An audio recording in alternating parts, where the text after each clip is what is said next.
السلام علیکم، کیسے ہیں آپ سب؟ آئی ہوپ آپ سب بالکل ٹھیک ٹھاک ہوں گے۔ وی یو کانسیپٹ میں آپ کو کہتے ہیں خوش آمدید۔ جی ڈی بھی کریں گے ہم EDU 601 فلاسفی آف ایجوکیشن کی سٹارٹ۔ کوسچن ہے ہمارے پاس، how learning of students can be improved by keeping in mind the idea of Aristotle about learning, give comments logically. Maximum 5 number کی یہ GDP ہے تو میکسیمم 5 لاجکس دے دیں گے، لیکن ہم اپنے کمنٹس اتنے لاجیکل بنائیں گے تاکہ وہ ٹھیک ٹھاک ہوں۔ اسٹارٹ کرتے ہیں اپنی اسائنمنٹ ہم GDP اسٹارٹ کرتے ہیں۔ سولوشن سب سے پہلے ہم نے ہیڈنگ دی ہے enhancing student learning by applying Aristotle principle, کیونکہ ایرسٹوٹل کی جو لرننگ کے بارے میں فلاسفی ہے اس کو ہمارے سے پوچھا گیا کہ ہم اسٹوڈنٹ لرننگ میں اس کو کیسے ملائیں، کیسے اس کو استعمال کریں۔ ایرسٹوٹل کا جو آئیڈیا ہے، جو پوری فلاسفی ہے لرننگ کے بارے میں، کیونکہ انہوں نے فلاسفی میں بہت زیادہ کام کیا ہے، بہت بڑا نام ہے ان کا، تو ان کے جو خاص اور مین پرنسپل ہیں ان کے ساتھ نیچے ہم پوائنٹس بنائے گئے ہیں، ان کو چیک کرتے ہیں۔ پہلا پوائنٹ ہے ہمارے پاس ایکٹیو انگیجمنٹ کا۔ ایکٹیو انگیجمنٹ کا اسٹوڈنٹس یہاں پر کیا مطلب ہے، یہاں پہ لکھنے کا اس کی لاجک یہ ہے کہ اسٹوڈنٹس جب ایکٹیولی پارٹیسپیٹ کریں گے لرننگ پروسیس میں، اور ان کے ایجوکیٹر نے، ان کے ٹیچر نے ان کو اتنا ایکٹیولی ان کو انڈلس رکھا ہوگا اپنے ساتھ لرننگ کے دوران، کلاس ڈسکشنز کے تھرو، ڈیبیٹس کے through, problem solving strategies, activities, question answers کے پریکٹیکلس کے تھرو، تو وہ کیا ہوگا، اس کا فائدہ کیا ہوگا کہ ان کی انڈرسٹینڈنگ اور ان کی جو انوالومنٹ ہے وہ بڑھ جائے گی، اور اسی طرح ان کی کرٹیکل تھنکنگ اور ان کی لاجیکل جو سینس ہے وہ بڑھے گی، اور وہ ہائر آرڈر کی جو ہماری لرننگ کی جو آرڈرز ہوتے ہیں اس پر جا سکیں گے۔ پہلا آپ کو سمجھ آ گیا ہوگا۔ سیکنڈ پہ چلتے ہیں، relevance and application.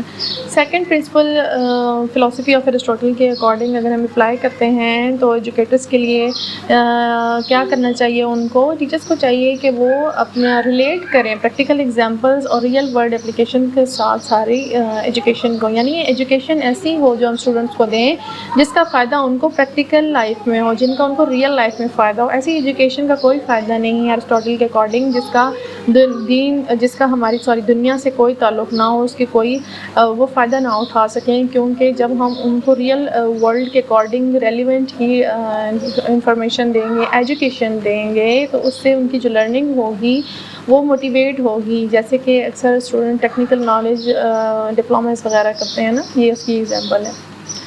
Point number 3 یہ ہے بچوں کے انڈیویجولائزڈ انسٹرکشن ہونی چاہیے اکارڈنگ ٹو ایرسٹوٹل۔ انڈیویجولائزڈ کا یہاں پر کیا مطلب ہے کہ کیا ہر ایک بچے کو الگ الگ کھڑا کر کے پڑھانا؟ بالکل بھی نہیں۔ اس کا مطلب یہ ہے کہ ہر اسٹوڈنٹ کا as we know unique styles ہوتے ہیں، ڈفرینٹ سٹائلز ہوتے ہیں، سارے بچے ایک جیسے نہیں ہوتے، برابر نہیں ہوتے، کچھ دیکھنے سے زیادہ سیکھتے ہیں، کچھ سننے سے زیادہ سیکھتے ہیں، کچھ پڑھنے سے زیادہ سیکھتے ہیں۔ تو ایرسٹوٹل کے اکارڈنگ جو ہے ایسی دی جائے نالج، انفارمیشن بچے کو ایسے ایجوکیٹ کیا جائے کہ ان کی جو ڈائیورس نیڈ ہیں وہ ایسے فلفل ہوں کہ ان کو کوئی کمی نہ آ رہے، ان کے اندر کوئی تشنگی نہ آ رہے، ان کے تشنگی نہ آ رہے، ان کے اندر کوئی ایسا احساس نہ رہے کہ ٹیچر جو ہے وہ بس کلاس میں 2-4 بچوں سے کمیونیکیٹ کر رہا ہے اور ہمیں اگنور کیا جا رہا ہے، ٹھیک ہے۔ اس کا فائدہ کیا ہوگا؟ اس کا فائدہ یہ ہوگا کہ یہ اٹینشن انہینس کرے گی اسٹوڈنٹس کی انگیجمنٹ کو، کمپریہنشن کو، اینڈ اوور آل اکیڈمک جو ان کی پرفارمنس ہے ان کو، اور یہ بہت سچ بات ہے، بالکل سچ ہے۔ پوائنٹ نمبر 4 ہم نے یہاں پہ دیا ہے، یعنی لاجک نمبر 4 ہم نے جو دی ہے وہ ہے repetition and practice. Repetition and practice کا مطلب یہ ہے کہ جو کچھ بھی ایک ٹیچر پڑھا رہا ہے، ڈیلیور کر رہا ہے لرننگ کے اکارڈنگ، تو لرننگ کے کانٹینٹ کے اکارڈنگ یا اپنے اکیڈمک کیلنڈر کے اکارڈنگ، سلیبس کے اکارڈنگ جو کچھ بھی دے رہا ہے، تو according to philosophy of the Aristotle وہ جو سیشن ہیں وہ ریویو ہونے چاہیے، کوئزز کے تھرو، اسائنمنٹ کے تھرو ری انفورس ہونا چاہیے۔ جیسے آپ یہاں پہ ویو میں آپ کو جب بھی پڑھایا جاتا ہے تو اس میں آپ کے کوئزز لیے جاتے ہیں، ایک سبجیکٹ کے 3 یا 4 ہوتے ہیں، سم ٹائم GDPs ہوتی ہیں، اسائنمنٹس دی ہوتی ہیں۔ اس سے کیا فائدہ ہوتا ہے؟ اس سے آپ ریپیٹیشن کرتے ہیں، مین جو آئیڈیاز ہوتے ہیں کورس کے اور کنسیپٹس ہوتے ہیں ان کو آپ پریکٹس اور ریپیٹیشن سے اچھی طرح سے اس کو ازبر کر لیتے ہیں، آپ کو سمجھ آ جاتے ہیں، اور جس کی وجہ سے وہ کورس جب اینڈ ہو جاتا ہے تو کورس سلیبس تو ختم ہو جاتا ہے، لیکن وہ کنسیپٹ آپ کے ذہن میں اچھے سے بیٹھ جاتے ہیں اور آپ کو ہیلپ ملتی ہے۔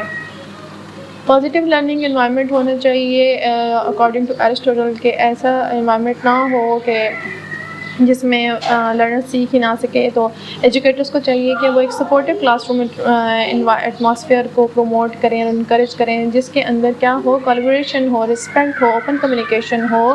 یعنی ڈائلاگ کو بہت امپورٹنس دی ہے ایرسٹوٹل نے اپنی فلاسفی میں, کہ ڈائلاگ بہت ضروری ہے ٹیچرز اور اسٹوڈنٹس کے دوران, اسٹوڈنٹ اور دوسرے اسٹوڈنٹس کے دوران, جس کے ذریعے وہ کمیونیکیشن آف تھاٹ کریں, کمیونیکیشن آف آئیڈیا کریں. تو یہ مین 5 پوائنٹس میں نے بتائے ہیں آپ کو. ان سب کو انٹیگریٹ کر کے اسٹوڈنٹس کو کیا کیا جا سکتا ہے, ایک لائف لانگ لرنر بنایا جا سکتا ہے, ایک شوقین لرنر بنایا جا سکتا ہے, چاہے وہ کچھ بھی سیکھنا چاہے, ٹھیک ہے, تاکہ اس سے رٹے وغیرہ سے بچایا جا سکتا ہے.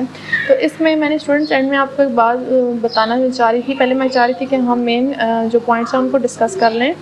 تو یہ جو اوپر ٹائٹل دیا یہ آپ آپشنل ہے, آپ مس بھی کر سکتے ہیں اس کو, آپ اس کو آپٹ بھی کر سکتے ہیں, اس کو لکھ بھی سکتے ہیں. اس کا فائدہ یہ ہوتا ہے, اور ہر ایک آئیڈیا جب آپ ایک پیراگراف میں دیتے ہیں اور ایسے ہائی لائٹ کرتے ہیں اور ایسے آپ ہیڈنگز وغیرہ یا مین پوائنٹس بناتے ہیں, ان کا فائدہ کیا ہوتا ہے, یہ بہت کیچی ہوتے ہیں. یہ جو آپ کے انسٹرکٹر ایجوکیٹرز ہوتے ہیں, یا جب ہم جیسے ہم اسائنمنٹس وغیرہ فار ایگزامپل چیک کرتے ہیں, یا کوئزز وغیرہ چیک کرتے ہیں, آنسر شیٹس وغیرہ چیک کی جاتی ہیں, تو اس میں یہ فائدہ ہوتا ہے کہ سم ٹائمس اگر پوری کی پوری اس کو آنسر شیٹس کو پڑھنے کا موقع نہ ملے, یا ہم اسکمنگ کر کے پڑھیں فار ایگزامپل, تو اس میں ہیڈنگ سے ہی پتہ لگ جاتا ہے کہ بچے نے کس کمانڈ پہ, کس لیول پہ جا کر اپنا آنسر لکھا ہے, اور کن کانسیپٹس کو, کن لاجکس کو انہوں نے بیان کیا ہے. تو یہ بہت اچھے ہوتے ہیں آپ کے مارکس گین کرنے کے لیے. باقی جیسے آپ کو اچھا لگو, جیسا فیزیبل ہو, ویسے آپ اپنے کام کریں. میری طرف سے آپ کو good luck and thanks for watching, and kindly subscribe and like and share over channel. View concept, all the best. اللہ حافظ.